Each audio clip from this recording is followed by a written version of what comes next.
এর আগে সকালে চলচ্চিত্র উন্নয়ন কর্পোরেশন এফডিসিতে তার প্রথম নামাজে জানাজা হয়। এতদিন জানতাম যে অন্তত লোকটা অসুস্থ আছে কোথাও না কোথাও আছে, কিন্তু আজকে এটাই মনে হচ্ছে যার কখনোই দেখা হবে না।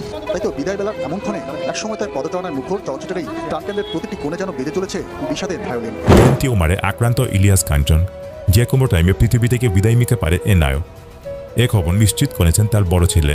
প্রিয় ভিউয়ার্স, এ নিয়ে বিস্তারিত জানতে ভিডিওটি না টেনে সম্পূর্ণ দেখতে থাকুন। নিরাপদ সড়ক চাই আন্দোলনের প্রতিষ্ঠাতা চিত্রনায়ক ইলিয়াস কাঞ্চন 7 মাস ধরে অসুস্থ। 6 মাস ধরে তিনি লন্ডনে চিকিৎসাধীন।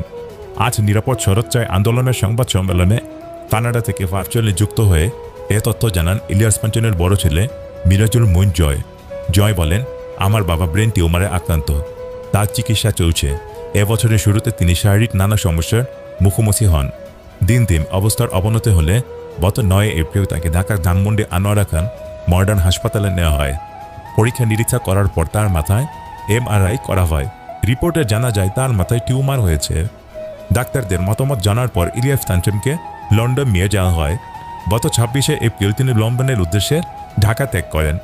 জয় জানান, লন্ডনে পৌঁছার পরদিন তাকে সেখানকার হার্লি ইনস্টিটিউট ক্লিনিকে নিউরো সার্জারি ডাক্তারের কাছে নেওয়া হয়। 3 মাস নানা পরীক্ষা নিরীক্ষার পরে গত 5 আগস্ট লন্ডনের ইউলিংটন হাসপাতালে প্রফেসর ডিমিট্রিয়াসের নেতৃত্বে তার মাথায় অস্ত্রোপচার করা হয়। ডাক্তাররা অপারেশনের আগেই জানান পুরো টিউমার অপসারণ করা যাবে না। এতে জীবনহানি অথবা প্যারালাইজড হয়ে চলন শক্তি ও কথা বলার সক্ষমতা হারিয়ে দিতে পারে। ইলিয়াস কাঞ্চনের মাথার টিউমারের কিছু অংশ অপসারণ করা হয়েছে বলে জানিয়েছেন তার ছেলে। বাকি অংশ রেডিয়েশন ও কেমোথেরাপির মাধ্যমে নিষ্ক্রিয় করার চেষ্টা চলছে। প্রিয় ভিউয়ার্স, 70 থেকে 90 দশকের জনপ্রিয় নায়ক ইলিয়াস কাঞ্চন আজ মৃত্যুর সাথে যুদ্ধ করছে। আর এখন আমি আপনাদেরকে দেখাবো যে দিদির সঙ্গে যখন বিবাহ হয়েছিল, ইলিয়াস কাঞ্চনের বিবাহ রাতেই কেন ডিভোর্স হয়েছিল, বাসর রাতেই তাদের ডিভোর্স হয়েছিল কিসের জন্য, কি কারণে, এবং ইলিয়াস কাঞ্চন যখন ইন্টারভিউর মধ্যে এলেন তখন তিনি এমন যে কথাগুলো বললেন দিদির সম্পর্কে, তার জীবনে তিনি মহান আল্লাহ রাব্বুল আলামিন সম্পর্কে যে কথাগুলো বললেন, চলুন একে একে সেসব ভিডিওগুলো দেখে নিতে হবে। আমার স্ত্রী আমাকে ভালোবাসতো বলে আমি তাকে এখনো কন্ট্রোল করতে পারি। স্বামী সোহেল চৌধুরীর মৃত্যুর পর 2 সন্তানকে নিয়ে চিত্রনায়ক ইলিয়াস কাঞ্চনকে ভালোবেসে বিয়ে করেছিলেন জনপ্রিয় চিত্রনায়িকা পারভিন সুলতানা দিতি। অভিনয় করতে গিয়েই চুটিয়ে প্রেম এবং দীর্ঘদিন প্রেমের সম্পর্কের পরে হুট করে বিয়ে করে নিয়েছিলেন এই দম্পতি। এর আগে চিত্রনায়ক সোহেল চৌধুরীকে বিয়ে করেছিলেন জনপ্রিয় নায়িকা দিতি। তাদের সংসারে লামিয়া এবং দীপ্ত নামে 2 সন্তানও রয়েছে। আর এই লামিয়ার কারণেই নাকি ইলিয়াস কাঞ্চনকে ছেড়ে দিতে বাধ্য হন দিতি। জানা গেছে লামিয়া কখনোই তার মাকে ইলিয়াস কাঞ্চনের সঙ্গে মেনে নিতে পারেননি, তাই প্রায়ই মন খারাপ করত লামিয়া। ইলিয়াস কাঞ্চনের 2 সন্তান এবং দিতির 2 সন্তানের মধ্যে প্রায় মারামারি এবং ঝগড়াঝাটি হতো। জানা যায় ইলিয়াস কাঞ্চনের স্ত্রী মারা গেছেন রোড অ্যাক্সিডেন্টে। এমনকি দিতির স্বামী সোহেল চৌধুরীকে নাকি হত্যা করা হয়েছিল। তাই একে অপরের সন্তানের কথা চিন্তা করেই নাকি তারা একে অপরের সঙ্গে সম্পর্কে জড়িয়েছিলেন। কিন্তু বেশি দিন টেকেনি তাদের এই সংসার। যে সন্তানদের কথা চিন্তা করে তারা এক হয়েছিলেন, সেই সন্তানরা একে অপরকে এক পরিবারের ভাবতে পারেনি। জানা গেছে এই সন্তানদের কারণেই এক পর্যায়ে তারা একে অপরের কাছ থেকে সরে যেতে বাধ্য হয়েছিলেন। এরপরে দীর্ঘদিন ক্যান্সারে আক্রান্ত হয়ে 2016 সালের মার্চ মাসে মারা গেছেন চিত্রনায়িকা দিতি। দিতি সম্পর্কে ইলিয়াস কাঞ্চন বলেন, অনেকেই জানেন না আমাদের ডিভোর্স হয়েছিল কেন। আমাদের দুজনের মধ্যকার সম্পর্ক কিন্তু মোটেও খারাপ ছিল না। আমরা একে অপরকে কখনোই অসম্মান করিনি। ডিভোর্সের পরে আমরা একসঙ্গে কাজ করিনি সেটা সত্যি, কিন্তু অনেক সময় হুট করে দেখা হয়ে যেত অনেক প্রোগ্রামে। যেহেতু দুজনই একই বাসিন্দার মানুষ, কেমন আছি সেই বিষয়ে কুশল বিনিময় হতো। সাম্প্রতিক সময়ে দিতির মেয়ে লামিয়া প্রকাশ্যে আসে সন্ত্রাসীদের হাতে তার পা ভেঙে। আমাকে মেরে আমার পা ভেঙে ফেলছে। লাইভে এসে কান্নারত অবস্থায় লামিয়া জানান তার মামা মামি অবৈধভাবে তার বাবা মায়ের রেখা যাওয়া সম্পত্তি ভোগ করছে। এত বছর হলো তার বাবা মা মারা গেলেও কোনো সম্পত্তি লামিয়া ভোগ করতে পারেনি। লামিয়ার ভাষ্য, আমার বাবা নাই, আমার মা নাই, আমার কথা শোনার মতো আমার কোনো গার্জিয়ান নাই, আমার স্বামী নেই, আমার কথাগুলো শোনার মতো সত্যি বলতে কেউ নেই। তাই বলে কি আমি কোনো ধরনের বিচার পাবো না? এভাবেই লাইভে এসে কান্নায় ভেঙে পড়েন দিতি কন্যা লামিয়া। জানান তার উপরে হামলা করে তার পা পর্যন্ত ভেঙে ফেলেছে দুর্বৃত্তরা। 40 থেকে 50 জনের মতো নাকি দিতি কন্যা লামিয়ার উপরে ঝাঁপিয়ে পড়ে এবং তাকে গুরুতর আহত করে। দিতি ও সোহেল চৌধুরী দম্পতির ঘরে 1987 সালে জন্ম নেয় এই মেয়ে লামিয়া চৌধুরী। আর 1989 সালে জন্ম নেয় তাদের ছেলে দীপ্ত। সোহেল চৌধুরীর সঙ্গে বিবাহ বিচ্ছেদ এবং তার মৃত্যুর পরে দিতি তার সন্তানদের নিয়ে পা রেখেছিলেন ইলিয়াস কাঞ্চনের ঘরে। এটি এই দুজনারই ছিল দ্বিতীয় বিয়ে। পর্দার জনপ্রিয় এই জুটি বাস্তবে খুব বেশি দিন থাকেননি জুটি হয়ে। এর পিছনের কারণ হিসেবে জানা যায় সন্তানদের জন্য দাম্পত্য কলহের তিক্ততার কথা।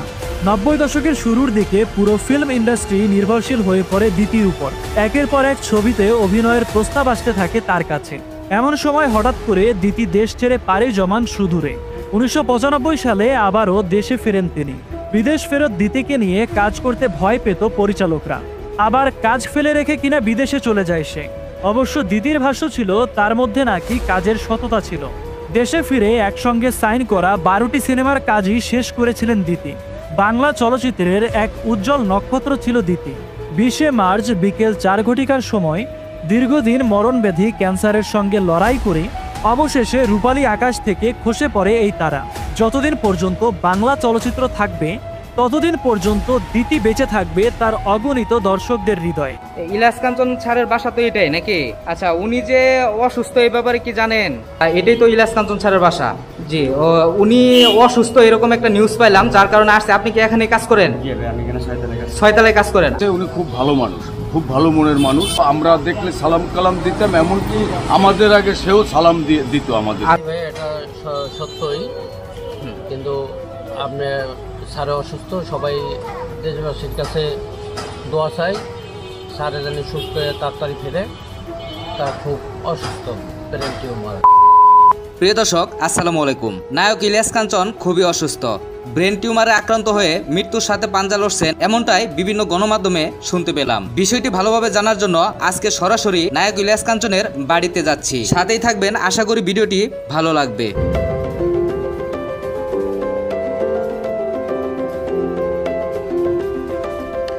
প্রিয় দর্শক, এর আগে আমি এই চ্যানেলে নায়ক ইলিয়াস কাঞ্চনের উত্তরার বাড়িটি আপনাদের ঘুরিয়ে দেখিয়েছি। আপনারা অনেকে হয়তো আমার এই চ্যানেলে নায়ক ইলিয়াস কাঞ্চনের বাড়িটি দেখেছেন। আজকে যাচ্ছি বাড়ি দেখতে নয়, নায়ক ইলিয়াস কাঞ্চনের শারীরিক অবস্থা জানতে।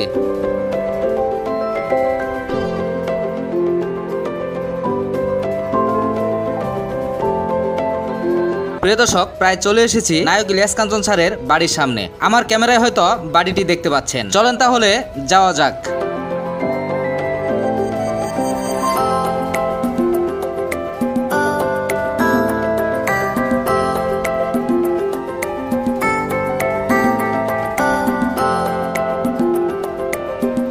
আসসালামু আলাইকুম ভাইজান, ভালো আছেন?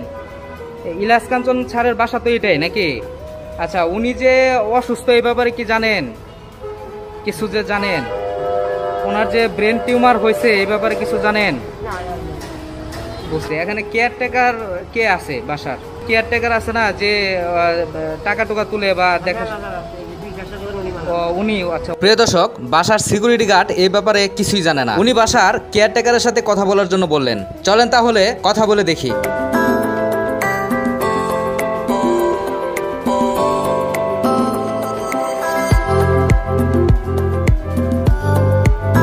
ভাই আসসালামু আলাইকুম।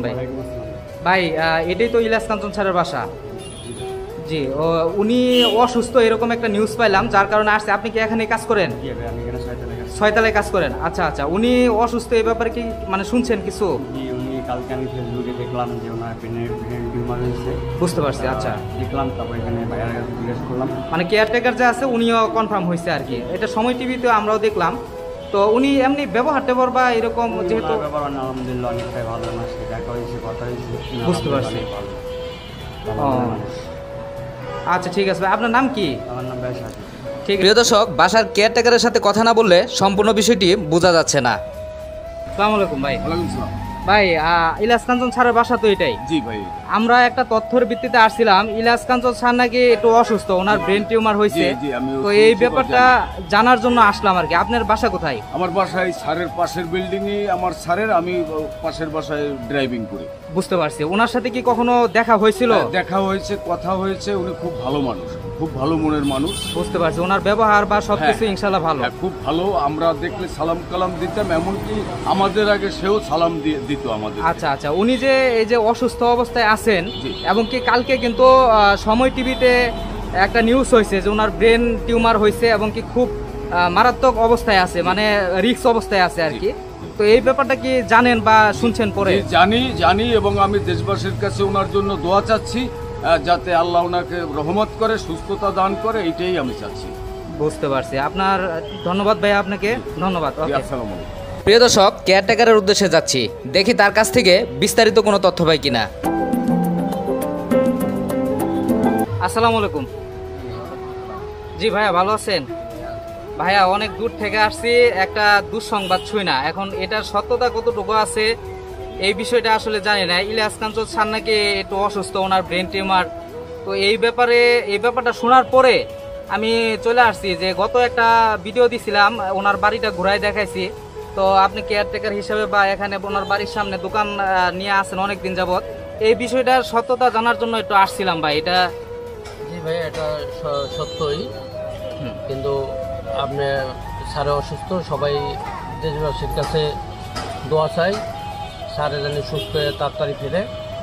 তা খুব অসুস্থ, ব্রেন টিউমার। আচ্ছা, এখন বর্তমানে উনি কোথায় আছে?